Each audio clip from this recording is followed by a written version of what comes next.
और यूपी की सत्ता दोबारा संभालने के बाद मुख्यमंत्री योगी आदित्यनाथ आजकल फुल एक्शन में है। योगी ने अपने मंत्रियों से एक्शन प्लान मांग लिया है। कौन सा मंत्रालय अगले 100 दिनों में क्या क्या काम करने वाला है, इसकी डिटेल मुख्यमंत्री ने अपने सभी मंत्रियों से मांगी है। सीएम योगी ने कहा कि मंत्री अपने अधिकारियों से बात करें, अपने विभागों का एजेंडा बनाएं और उसे पेश करें। हर मंत्रालय को अपना एजेंडा बताना होगा। मंत्रियों से एक्शन प्लान मांगने के अलावा मुख्यमंत्री योगी आदित्यनाथ ने अफसरों के साथ मीटिंग की है। उनको भी एक्शन प्लान बनाने और तेजी से काम को अमल में लाने के लिए कहा गया। सीएम योगी ने अफसरों से साफ साफ कह दिया है कि वो जनता के प्रति जवाबदेह हैं। ऐसा काम करें कि जनता को लगे कि सरकार उनके हित में काम कर रही है। तो एक तरफ योगी सरकार ने, मुख्यमंत्री योगी आदित्यनाथ ने अपने तमाम मंत्रियों से 100 दिनों के काम का एजेंडा मांगा है कि उनका मंत्रालय कौन कौन से काम करने जा रहा है और 100 दिनों में वो क्या क्या काम करेंगे, इसका पूरा प्लान बना करके उनके सामने पेश करें। और अधिकारियों से भी के साथ बैठक करके मुख्यमंत्री ने उनको साफ कहा है कि काम इस तरीके से होना चाहिए कि सरकार जवाबदेह नजर आए और सरकार का कामकाज जनता को दिखाई दे। और अब आपको बताते हैं कि सीएम योगी के 10 बड़े फरमान क्या हैं। सीएम योगी ने कहा कि अपने मंत्रालय का एजेंडा मंत्री पेश करें, हर विभाग अपना एक्शन प्लान बताए, 100 दिन, 6 महीने, 1 साल का एजेंडा बनाए। नई गाड़ी नहीं खरीद सकते मंत्री।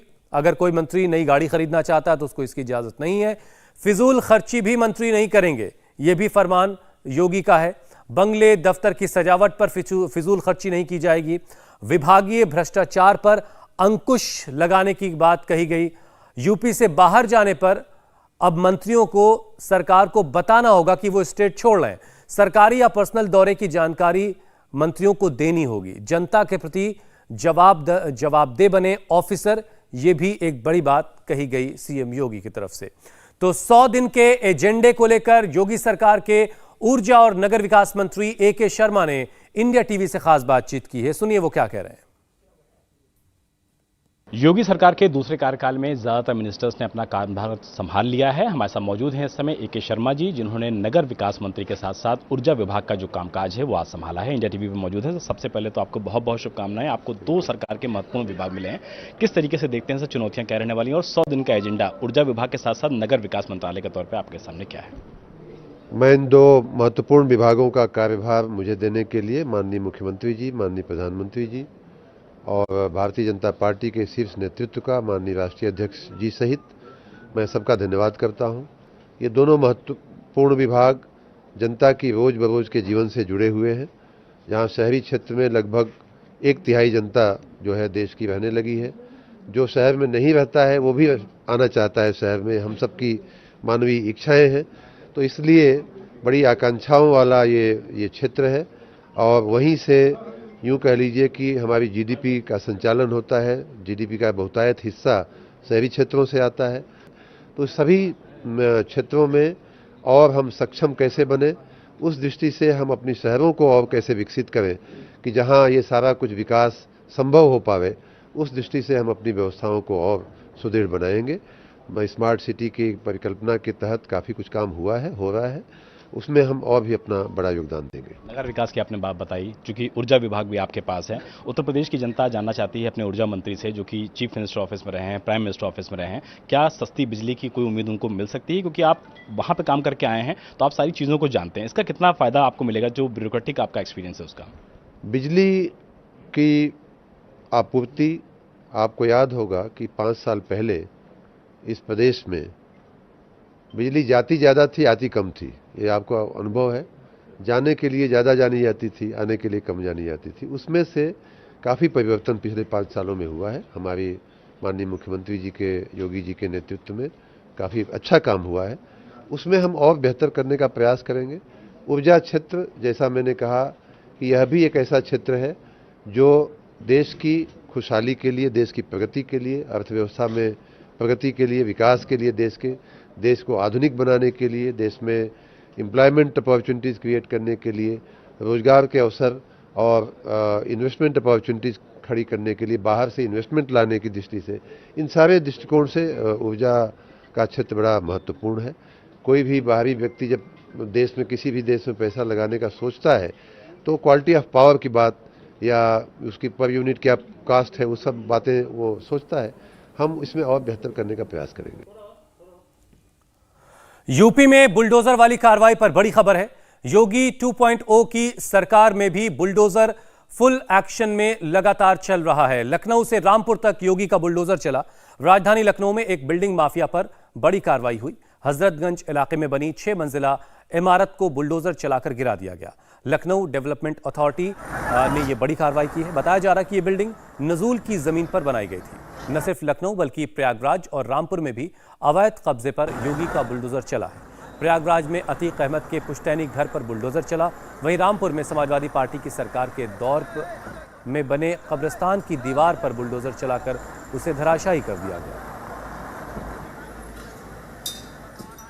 और अब आपको बताते हैं कि लखनऊ के हजरतगंज इलाके में जिस 6 मंजिला इमारत को गिराया गया उसे किस तरह से बनाया गया था, जिसका नक्शा भी पास नहीं है, जिसके बाद इस पूरे मामले में एलडीए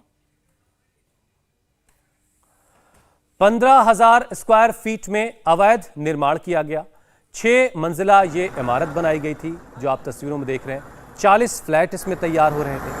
50 करोड़ इस पूरी प्रॉपर्टी की लागत बताई जा रही है, जिसमें 40 फ्लैट बनकर लगभग तैयार थे और ये 15,000 स्क्वायर फीट का पूरा इलाका था। प्रशासन ने सरकारी जमीन पर गैर कानूनी कब्जा करके बनाई गई इस इमारत को गिरा दिया। लेकिन अब सवाल यह है कि उन लोगों का क्या होगा जिन्होंने अपनी जिंदगी की सारी कमाई, जमा पूंजी इस इमारत में कोई एक फ्लैट खरीदने में लगा दी थी। जिन लोगों ने फ्लैट खरीदे हैं उन्होंने कहा कि सरकार को उन अधिकारियों के खिलाफ एक्शन लेना चाहिए जिनकी नाक के नीचे नजूल की जमीन पर यह इमारत बनती रही। खरीदारों का कहना है कि सरकार बिल्डर से उनका पैसा भी वापस करवाए।